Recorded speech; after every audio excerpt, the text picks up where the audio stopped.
Hello investors, welcome back to our channel magic trend masters. इस हफ्ते के weekly technical pick section में एक और स्टॉक का एनालिसिस लेकर आए हैं स्पार्क। काफी लोग जानते होंगे स्पार्क ये जो कंपनी है ये है सन फार्मा की रिसर्च कंपनी, रिसर्च डिवीजन।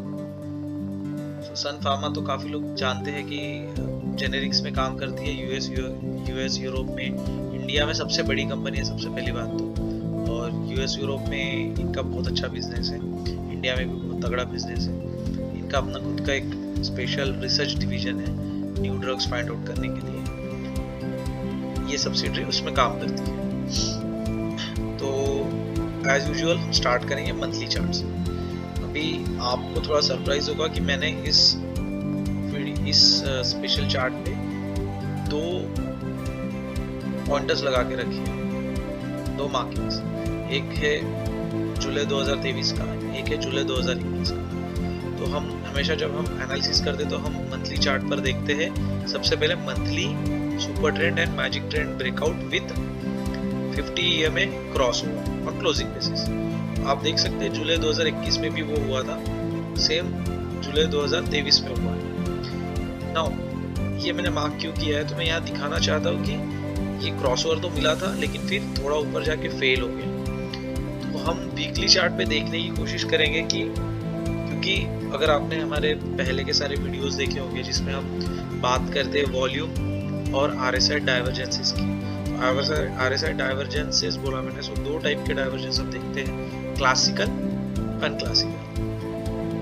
तो अगर वो क्राइटेरिया हमारे फेवर में है तो चांसेस होते हैं हमें रिजल्ट अच्छा मिले, प्रॉफिट अच्छा बने। और अगर वो इंडिकेटर्स या फिर वो पॉइंट्स हमारे फेवर में नहीं है तो काफी बार होता है कि हमें लॉस हो, राइट। तो हम वही कंपैरिजन करने की कोशिश करेंगे इन दो मंथली ब्रेकआउट्स के बीच में, जुलाई 2021 का ब्रेकआउट एंड जुलाई 2023 का ब्रेकआउट। चलिए सो हम वीकली चार्ट पे जाते हैं। मैंने वक्त बचाने के लिए, क्विक टाइम सेविंग के लिए मैंने कुछ क्विक एनालिसिस करके रखा है। सो ये था हमारा जुलाई 2021 का लास्ट वीकली कैंडल। इसका मतलब इस कैंडल क्लोजिंग बेसिस पे हमारा जुलाई 2021 का मंथली कैंडल, ये वाला कैंडल हमारा super trend, magic trend and 50 EMA crossover दिया है इस कैंडल, राइट, फाइन। तो अभी हम उसके बाद हम देखते हैं कि यू टर्न की वेट करते हैं, weekly magic trend U turn की हम वेट करते हैं। तो हमें इस कैंडल के बाद ये हमें मैजिक ट्रेंड यू टर्न मिला है, फाइन। तो बाय रूल हमारी एंट्री यहाँ बनती थी एंड फिर हम कुछ एनालिसिस करके या मेजर सुपर ट्रेंड के नीचे स्टॉप लॉस रख के एटलीस्ट 1:2 और 1:3 के टारगेट के लिए एंट्री लेते हैं। तो अगर आप देखो तो ऑब्वियसली यहाँ पे हमें 1:1 का भी शायद टारगेट नहीं मिला। सो ये अगर हम 20% का स्टॉप लॉस रख रहे हैं और अगर हम 20% का टारगेट रखते थे 1:1, जो हम कभी रिकमेंड नहीं करते, तो ऑब्वियसली वो भी नहीं मिलता और हमें यहाँ स्टॉप लॉस लेना पड़ता, ठीक है। तो ऑब्वियसली यहाँ स्टॉप लॉस लगा, लेकिन क्यों? तो हम देखने की कोशिश करेंगे कि हमारे अदर 3 पैरामीटर्स हमारे फेवर में थे या नहीं। तो हम सबसे पहले देखेंगे वॉल्यूम। तो हाँ, या वॉल्यूम में इस ब्रेकआउट के पहले वॉल्यूम का अच्छा खासा मूवमेंट, अच्छा खासा इंक्रीज मिला है, वॉल्यूम एक्टिविटी हमें अच्छी मिली है। सो एक पॉइंट हमारे फेवर में था, लेकिन अगर हम RSI की बात करें तो सी प्राइस भी हमारा नीचे जा रहा है, RSI भी नीचे जा रहा है। सो क्लासिकल डाइवर्जेंस तो नहीं था। अनक्लासिकल यहाँ पे देख लेना, RSI हमारा प्राइस ऊपर जा रहा है लेकिन RSI नीचे आ रहा है। सो बेसिकली बुलिश डाइवर्जेंस तो नहीं, ये उल्टा हमारे लिए ये जो है ये बियरिश डाइवर्जेंस है, नेगेटिव साइड। तो ऑब्वियसली इस वीक ट्रेंड के बाद अगर हमें ये सब मिलता है ब्रेकआउट एंड ऑल, तो चांसेस, टारगेट मिलने से ज्यादा चांसेस थे कि ये जो ब्रेकआउट है ये फेल हो जाए। सो ऐसा नहीं कि हमेशा ये फेल होगा, काफी बार आगे जाता है, लेकिन ऐसे एनालिसिस हम प्रीफर नहीं करते, या फिर ऐसे ट्रेड्स जहाँ पे वीक क्राइटेरियाज फुलफिल हो रहे हैं ये क्राइटेरिया फुलफिल नहीं हो रहे, ऐसे स्टॉक्स में एंट्री लेना हम पसंद नहीं करते, अवॉइड इट, राइट। तो ये तो खैर पुराना था, 2 साल पहले का, जुलाई 2021 का। अभी हम रिसेंट ब्रेकआउट की बात करेंगे, चार्ट को थोड़ा क्लीन कर लेंगे, ठीक है। अभी हम फिर से वही हमारे 3 क्राइटेरियाज लगाएंगे, क्या?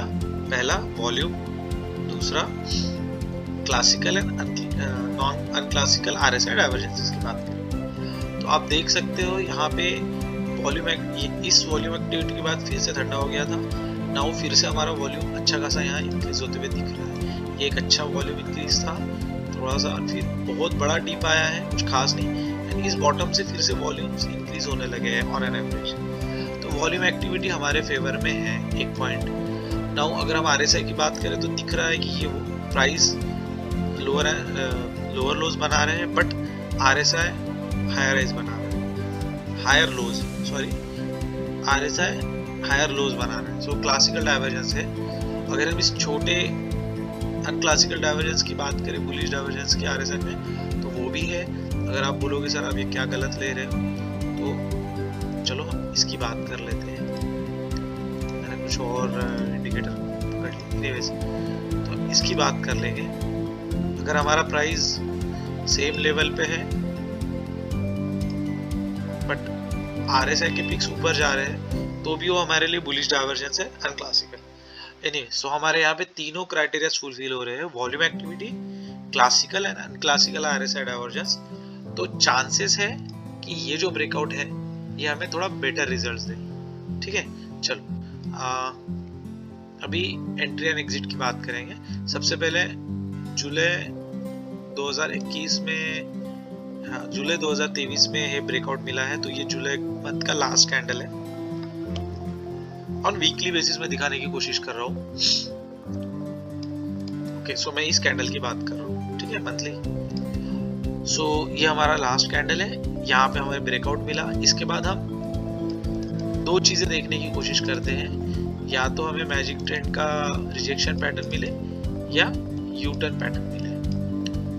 तो हम देख सकते हैं यहाँ पे हमें रिजेक्शन पैटर्न मिला है, और इसी कैंडल ने हमें सिग्नल प्लस ट्रिगर दोनों चीज कर दी। तो ये हमारा एंट्री था, ये प्रेफरेबल एंट्री प्राइस था 250 के आसपास।